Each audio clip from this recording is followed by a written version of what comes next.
He burned my sister alive. And the cops called it an accident. I still remember the smell smoke mixed with hair, skin, wood. I remember her hand slamming against the window, the glass too hot for me to break. I screamed until my throat bled. But by the time I dragged her out, she wasn't my sister anymore. Just a body covered in burns, eyes wide open but empty. They said the fire was electrical, faulty wiring. But I saw the gas can in his hand when he ran from the house. I saw him smile. I told the police, I told everyone, and they looked at me like I was crazy. He had friends, he had money, I had nothing. So I stopped begging for justice. I started planning revenge. It wasn't like in movies. No dramatic kidnappings. No impossible stunts. Just patience. I followed him. Learned what time he left for work.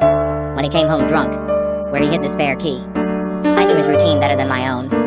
One night, I waited inside his house. I sat in the dark with a gas can by my side. When he stumbled in, humming, I pressed the crowbar to the back of his skull. He dropped like dead weight. When he woke, he wasn't tied to a chair in some basement. He was lying in his own garage. Concrete floor. Oil stains.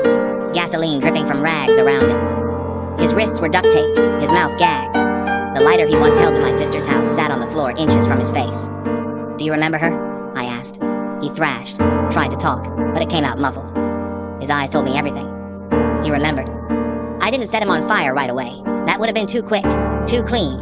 Instead, I poured gasoline around him in a circle, close enough that the fumes made him cough and choke.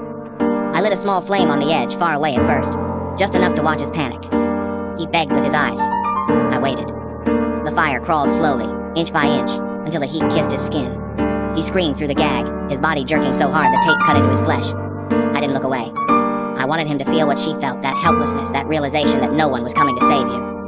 When the fire reached his legs, I finally spoke again. "She died alone. You won't."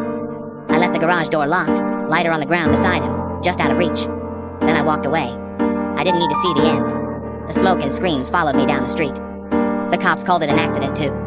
Another fire, another tragedy. But I know better. And so does he.